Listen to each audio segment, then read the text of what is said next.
Today I have the great pleasure of getting to know somebody. His name is Christoph Cox, and I first ran into him watching this fascinating video that someone on Facebook sent me.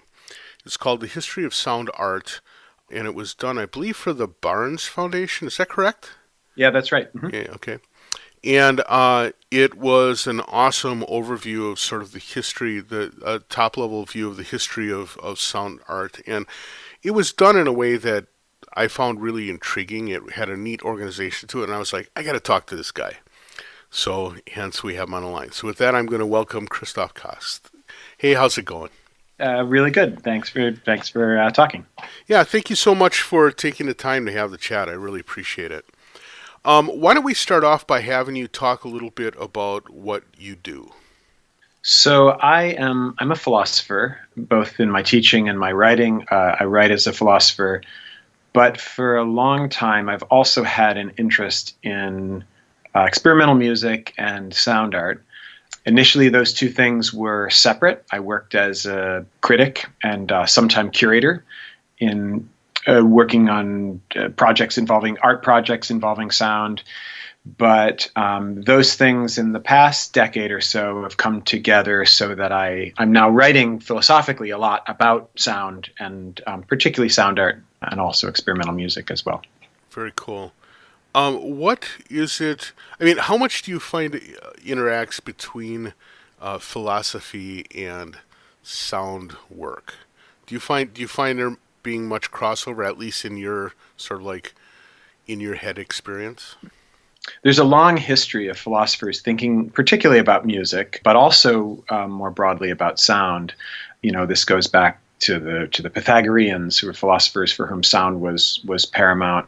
Plato, Aristotle, and onward to figures that are probably more important to me, figures in the 19th century like Arthur Schopenhauer and Friedrich Nietzsche. So there's sound and music have always captivated philosophers, in part because they've tried to figure out what is this peculiar art form, music or sound, later sound art, that attracts us. How are we attracted by tones and that need not have any particular reference to the world in the way that a painting might have a reference to the world or a sculpture might, but yet we're really deeply concerned with it. Almost all cultures, all people are deeply concerned with music, and so there's a connection too. Some philosophers have thought music is uniquely abstract. It's uniquely among the arts, right? It's uniquely abstract. And so philosophers interested in that level of abstraction have, sort of thought to themselves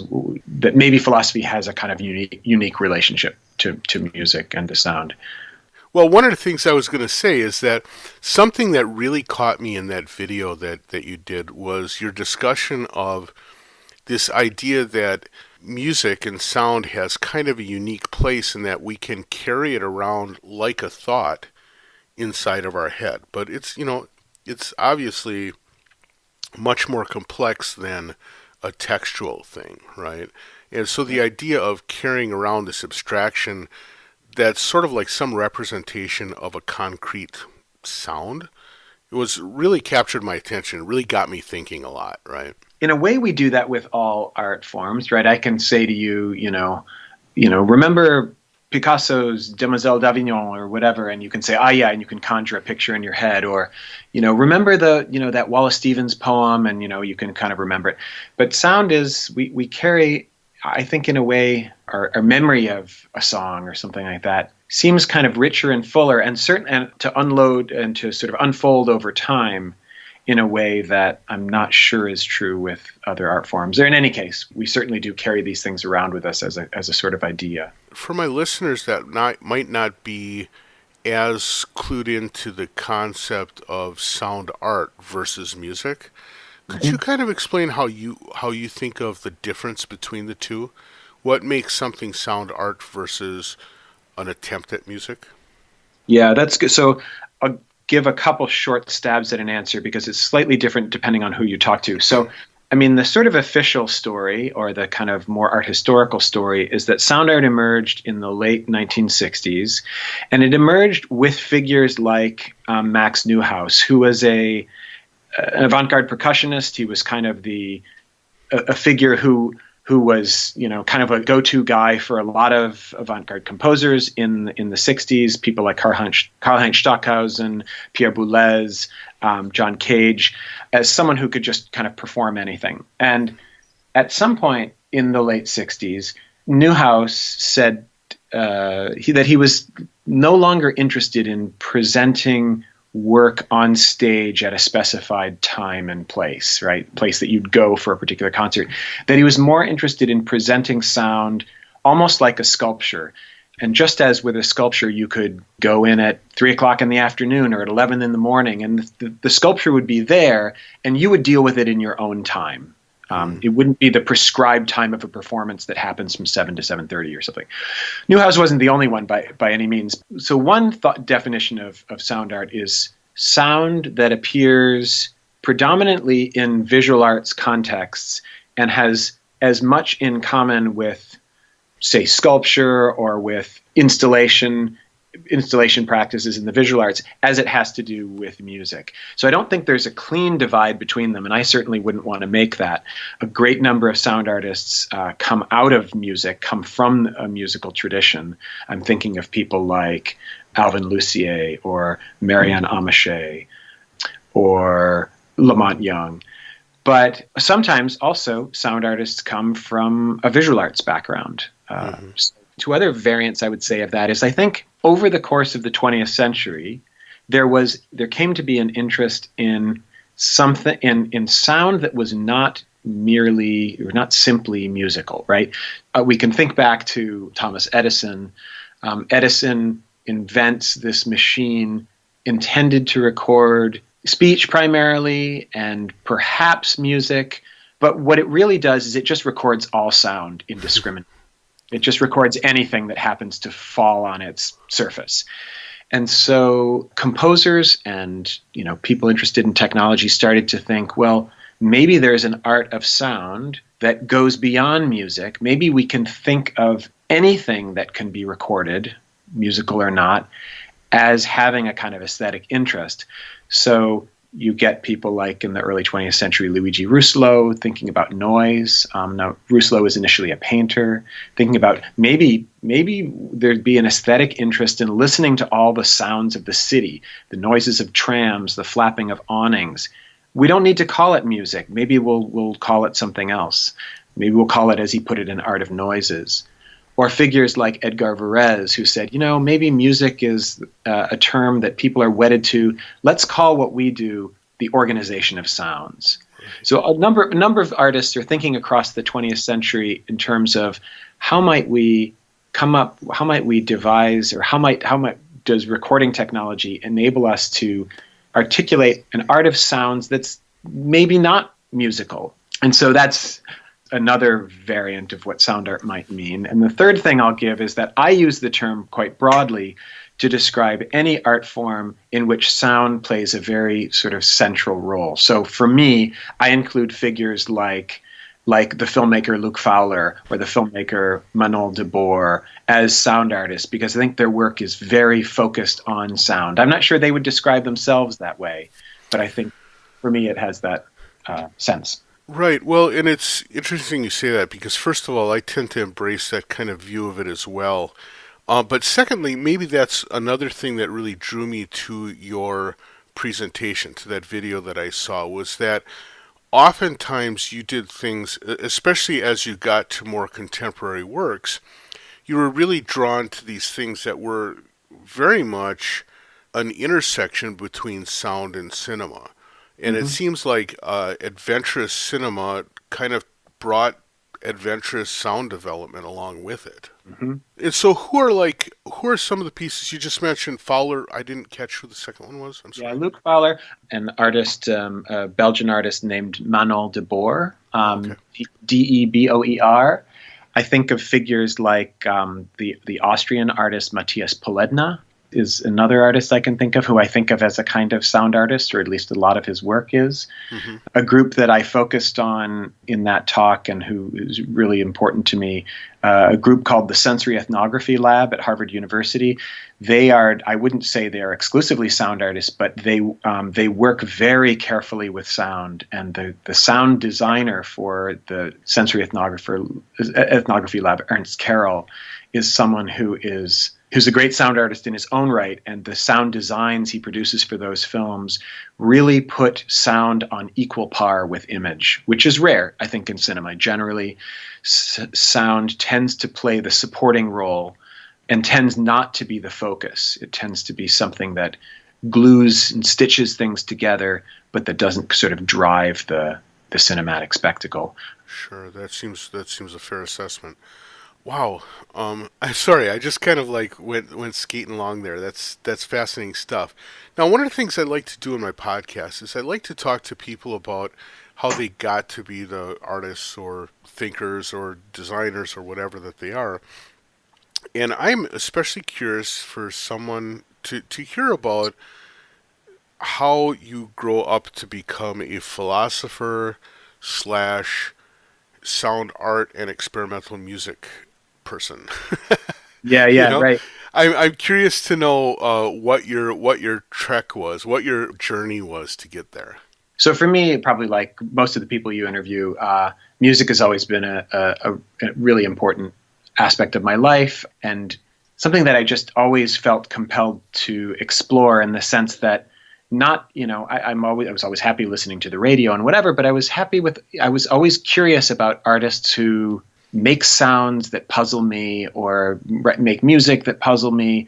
Sometimes that puzzlement is, I'm puzzled, but I'm not interested. But other times it was, like trying to follow a certain train, like, why would someone do that with sounds? And so, you sort of listen and follow this stuff, and it leads you in a variety of directions. And, probably like a lot of people, I grew up, listening to pop and listening to, prog rock, and, eventually the sort of more experimental variants of, experimental rock or progressive rock. I played classical music for forever. I was a pianist. I was never as good as I should have been, given how long I'd played, but I was, but at the same time, I was very attracted to philosophy, particularly when I was an undergraduate. So I pretty much followed the philosophical train through graduate school, and music was always something there on the side for me, but not an academic interest. And so I ended up writing a dissertation and then a book on Nietzsche, who's a philosopher who's been really important for me.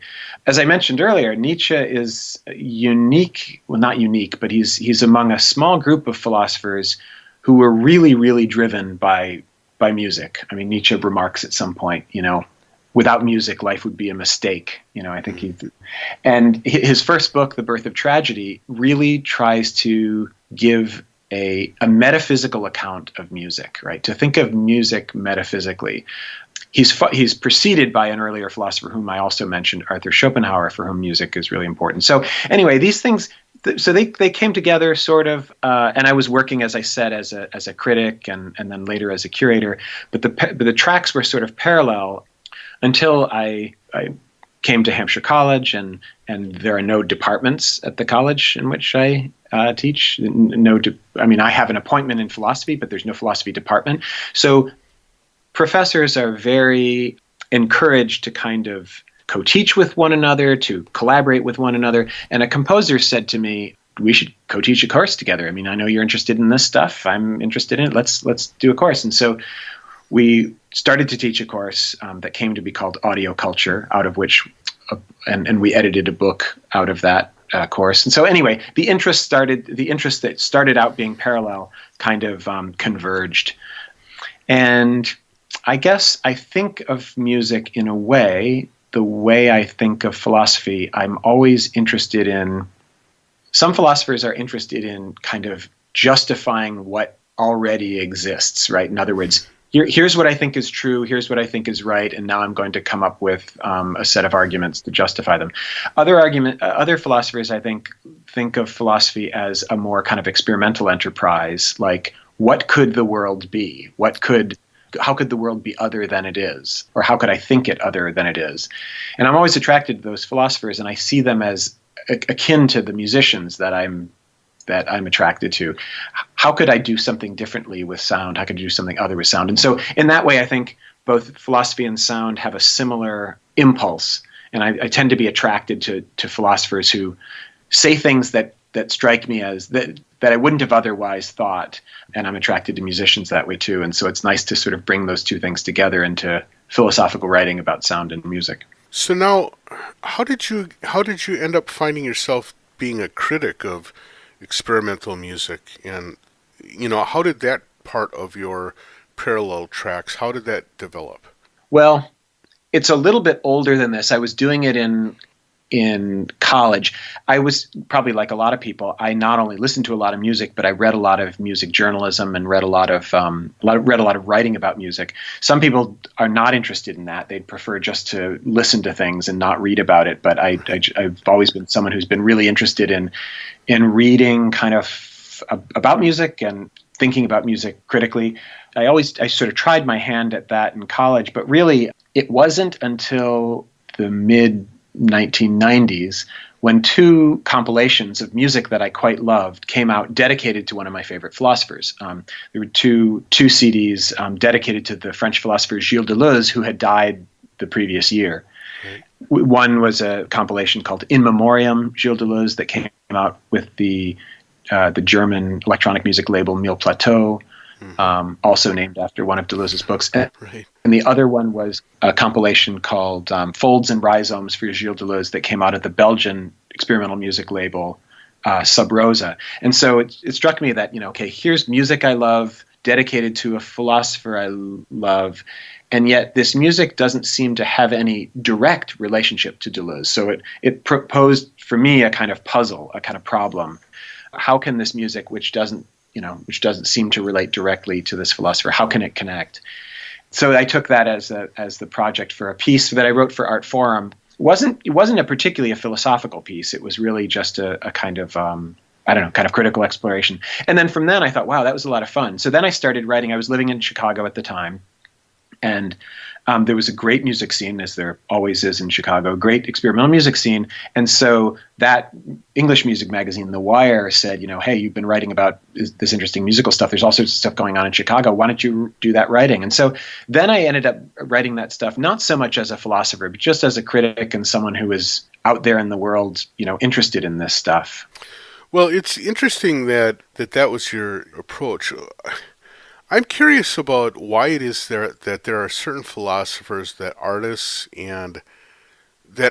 really particularly latch onto, and Deleuze certainly is a good example of that, right? I mean, that's taught more in art school at this point than most art historians' work is done, right? Yeah, that's true. It's a thing that has really gotten legs in the artistic community.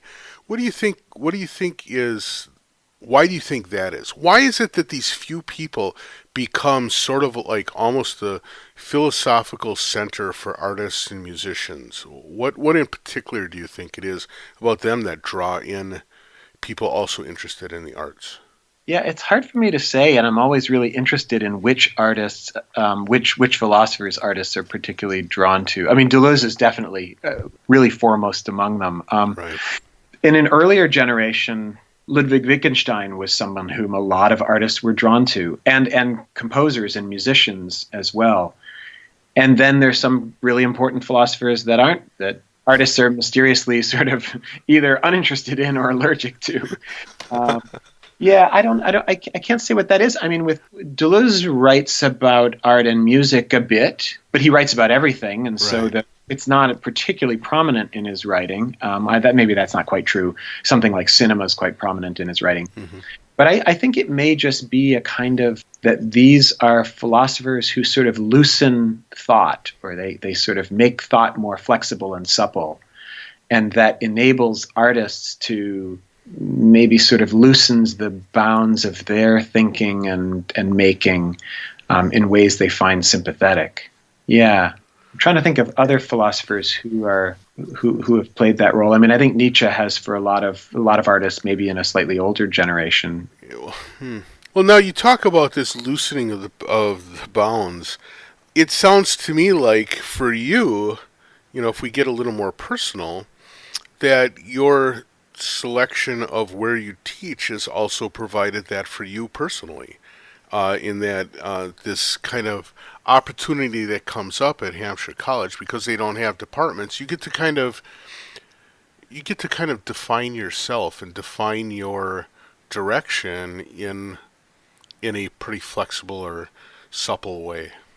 Yeah, that's true. I guess my education has been mostly like that. I was an undergraduate at Brown University, where that kind of sense of interdisciplinarity, and there my major was modern culture and media, so it was very broad. And then I was a graduate student in University of California, Santa Cruz, where I was in a interdisciplinary PhD program called the History of Consciousness program. So I guess throughout all of this, that kind of interdisciplinarity, or I don't know if interdisciplinary is the best word, but kind of sort of flexibility and translatability across disciplines has always been important to me. I love philosophy. I love it as a discipline. I love its history, and it's something that certainly I find it to be my home discipline. And yet I always want to draw other things into it. Deleuze taught at an experimental university in the University of Paris system, Vincennes, Saint-Denis, and he too said that his seminars would always be full of philosophers, of course, but of architects and filmmakers and artists. And he found it tremendously sort of enlivening to have to speak not only to philosophers, but also to speak to a range of particularly artists, architects, etc.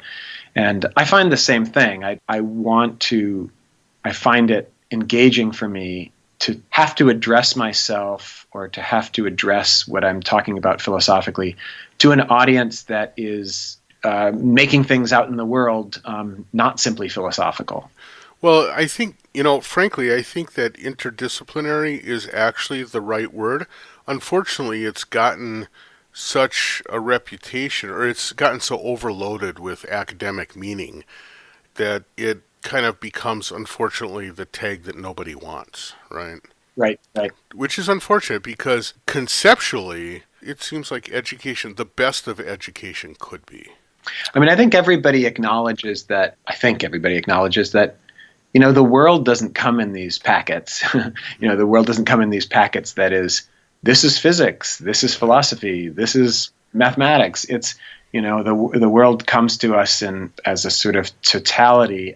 We divide it up this way. For good reason. It's a kind of division of labor. But I think when you see students at an institution like Hampshire, they're very unconcerned that this is a philosophy course or that this is an art history course. They sort of swim through this much more fluidly and aren't worried about those disciplinary boundaries, which I think is right. Yeah. So one of the things when we talk about particularly the concept of sound as art, one of the things that I think makes it difficult to speak in pure art terms is that there isn't much in the way of actual artifacts unless it ends up interacting with some other medium. So I think maybe that's one of the reasons why experimental cinema and sound art ends up tagged together, because then it makes sense as sort of an artifact, right? But a lot of times, much like performance art, for example, there's almost the need for an experience. There's no way to have an artifact that isn't part of the experience of its origin. Does that make sense? Am I making sense with that? Yeah. The way the history, I think of the history of sound art, at least one of the histories of sound art, is that when it arose with people like Lamont Young and Alvin Lucier and Max Neuhaus in the late 1960s, it arose within the context of what the art curator and theorist Lucy Lepard called the dematerialization of the art object. So in the late 1960s, a lot of artists, particularly in America, the US, and I guess also in Europe and Japan, were interested in making art that wasn't about making art objects. They were interested in either in making experiences or in making events. And I think sound art grew up in that context. So in the context, for example, of conceptual art, in which artists thought what if a work of art could be not an object, not a thing, but it could be an idea, it could be a concept. I think of people like Lawrence Weiner, who said, I make these works. You can carry them around with you in your head. I propose it, but you can own it and you can have it simply by, in a sense, reading it and carrying it around with you. So sound art emerged in that context, and it emerged in the context where all sorts of very ephemeral art forms, like performance art, like light art, like expanded cinema, also more experimental forms of dance. All of these were kind of ephemeral phenomena that didn't have a lasting object. They weren't like paintings or sculptures that remained. They also, I think, were difficult to photograph and to document. And a lot of artists, some of the artists that interest me in that domain, the late 60s, early 70s domain, were specifically interested in making artworks that weren't objects because they were trying to, in a sense, offer a kind of anti-commodified art, or a sort of even a kind of anti-capitalist art. I'm going to make art that can't be bought and sold. Why? Right. Because it's not an object. It's not a commodity. And so sound emerged in that context really powerfully, because sound, as we know, is something that's powerfully physical, that affects us deeply, and yet it vanishes. And while you can capture a musical performance on a tape or a record or a CD, it's less, or an MP3, it's less capturing a sound installation in which the architecture of the room, for example, is as important a part of the piece as simply the sound. That becomes, you can see how sound becomes really part of that project, part of that historical project. And it's funny that you mentioned particularly the architecture of the room, because for me, so much of sound art falls apart if I'd listened to a recording of it, because it isn't part of the room. But the one that sort of like breaks that is Alvin Lucier's I'm Sitting in a Room, because in fact the whole point of it was to document the ongoing effect of the room, So in a way the recording includes the sound of the room. But other than that, it's a great point. And also this concept of sort of like anti-commercial art is important, but it's almost as if the concept of, or like the overriding concept was important, but it's very hard to, after a relatively short period of time, to kind of put your thumb on the important works and have an imagination of them in a way that you do with other kinds of artwork that has these material artifacts. Yeah. What is the way that these things live into the future in a way that's vital? So we have dance, but dance doesn't really have a useful notation system, right? Expanded cinema and Right. live cinema, generally it's a very performative kind of thing rather than a strictly edited and presented thing. We have sound art, which oftentimes either has very in-the-moment processing, or it has some sort of interface with the artist in a way that doesn't necessarily last beyond the artist's attention. And I'm wondering, how do these art forms, or how do they maintain not their relevance? Probably is useful as a conceptual thing, but the works themselves, how can they remain vital? What do you think is the mechanism by which that could happen? That's a really good question, and it's the whole question of collecting and documenting. I mean, the same things arise with performance, as you mentioned, with dance. But in those cases, the documentation is slightly easier because one can videotape a performance and then say about the performance, well, the videotape is not the thing. One can take a photograph of it, but sound isn't easily photographed, and it's not easily documented in recording as well. I think this is an issue. I mean, it's an issue. The person that springs to mind for me is Marianne Amache, whom I think is a tremendously important sound artist that very few people know, because she did almost exclusively site-specific work, and in very particular places. She recorded quite little, given her stature, quite little, and her performances, as she says these are like, I forget the exact analogy she uses, but she says, my recordings are just poor documentations of of work, because she tended to work in spaces where she was very interested in structure-borne sound, that is, in the way the sound doesn't just move in through air, but through the walls and floors and infrastructure of buildings, just something you can't really easily reproduce on a recording. Yeah, so it's a real issue. I mean, one solution to this, which is an interesting one, but a problematic one, is you mentioned Alvin Lucier's I'm Sitting in a Room, which is just that's a work that I think is absolutely important, hugely important for me. Sometimes it's considered, apropos our earlier comments about our earlier discussion about experimental music and sound art. For a lot of people, that's just a piece of experimental music. For me, I think it's a seminal work of sound art. But in any case, Lucier's I'm Sitting in a Room has been purchased by the Museum of Modern Art in New York.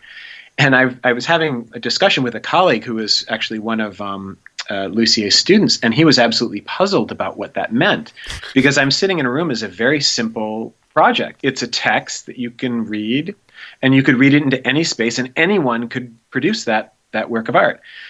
So the question was, what does it mean to own that work of art? And it turns out with MoMA that MoMA has the exclusive rights for the performance of that piece. Now, of course, MoMA is probably not going to come after some undergraduate who does it in, her dorm room, but still, when a friend of mine wanted to present it in a museum exhibition, she was quickly met with the idea that MoMA would not allow it, which is very, very interesting. But in that case, that work of art becomes very much like any other work that someone owns. They have the rights to. Right. In the same way that a Sol-LeWitt wall drawing or something like that, in order for it to be an official Sol-LeWitt wall drawing, it has to come with their certificate, with the signed certificate. So anyway, it's a really good question about documentation and preservation, and that I think is not quite, that problem is not quite solved.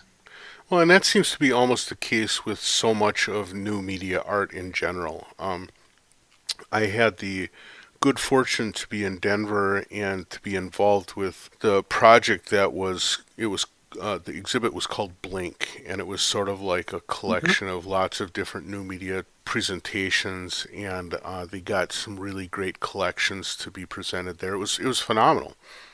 But you also look at that, and the idea that these things were collectible, but also like in some way they were documented. I talked to the guy who was the designer of the exhibit, and he was talking about, when he went into the archives to look at some of the available pieces, he would look at the documentation of their maintenance, and it was like, every year they would come and take out the videotape and measure it to make sure it hadn't shrunk or something, right? They didn't even know how to deal with things like maintenance and preservation of these things that they were getting. And so it's really clear that the whole concept of ownership, maintenance, viability of these artworks over the long term is going to be kind of rough.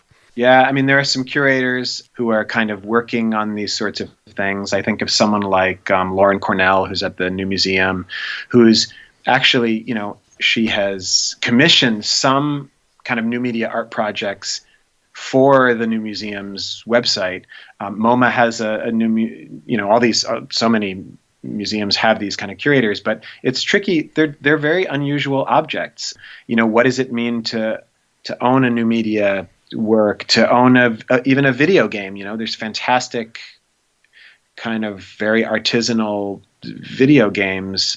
All of this happened when art is no longer a thing and a unique thing that can be exchanged. It becomes an issue. I suppose an earlier version of this, although much less problematic, is photography. What does it mean to own? I mean, you own a photograph. Do you own a negative? Do you own? Right. Yeah, good point. So, given all of the difficulties in, determining, what is a piece of sound art, and determining, how viable it is to, listen to a recording of it or read about the concept behind it or whatever. One of the things that I've noticed is that the actual study of sound art is also kind of in its infancy, and probably because it hadn't been self-defined until relatively recently. But let's say that somebody, listening to this for whatever reason has decided, oh my God, this idea of sound art, that's what I really want to focus on. They are obviously going to have to come up with some mechanism of self-study, because you're not going to go to really any school and join their sound art department and get a 4-year curriculum on it. What do you think represents the things you do to at least start off the process of self-study of sound art, of really getting to know kind of the core works and the core concepts, the core philosophies behind sound art?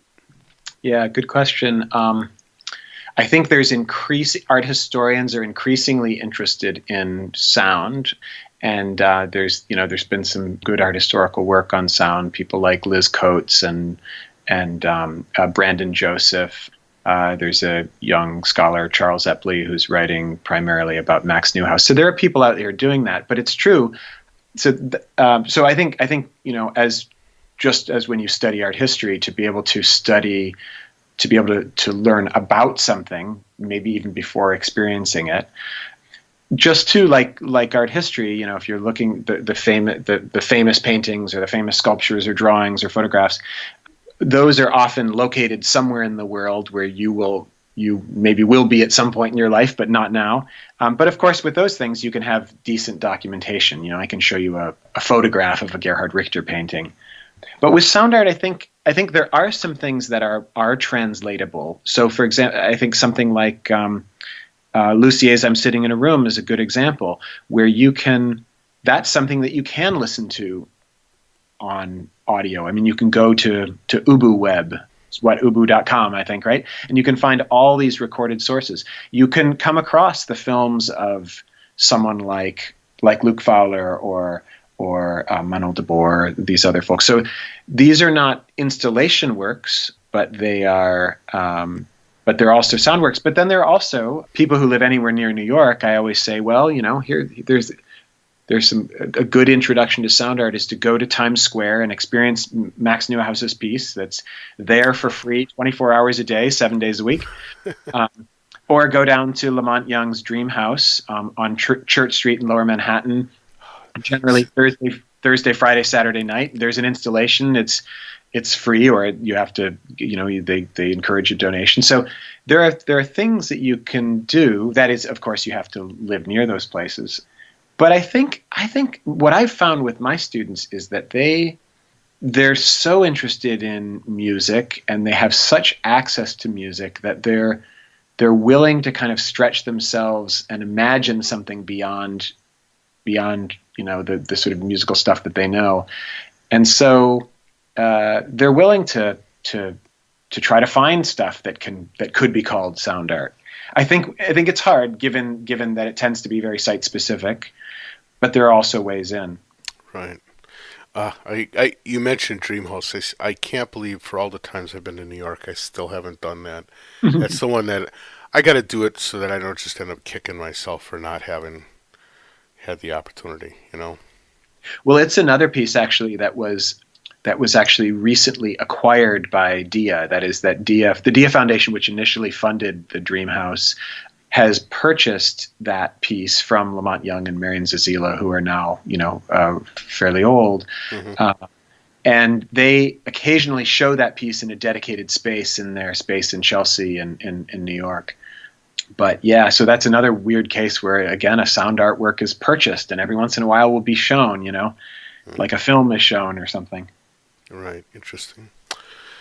Well, Christoph, this has been a fascinating thing. I've burned through all my time already, but very fascinating. And I'm just about jumping out of my skin here to go and do some reading and do some more digging around, because I get really excited by this stuff. I find it very interesting, and it has such a great connection to, the various kinds of experimentalism I just love anyway. So I appreciate you spending the time kind of opening some doors for us and chatting about this kind of intersection between philosophy and sound and music. I just find it amazing. It's my pleasure. Really, really pleasure to talk to you. Well, great. And with that, I'm going to let you go. Have a great day. Thank you. You too. Many thanks to Christoph for hanging out and having a chat about basically everything about sound art. It was really interesting to hear about his view of things. If you get a chance, you're going to want to check out his Audio Cultures book. It looks like there might be a new revised version coming out shortly, but it was a really influential book for me when I was in school, and I think it's a pretty amazing piece of work. Also, check out that video that I referred to several times. It's called History of Sound Art. It was sponsored by the Barnes Foundation, and it's really worth watching, especially if you're kind of new to the idea of sound art. So in any case, I hope that you enjoyed this chat. Feel free to drop me a line if you have any questions. I've been getting some really nice email from folks recently. I appreciate that a lot. And otherwise, I will catch you next week. Thanks a lot. Bye.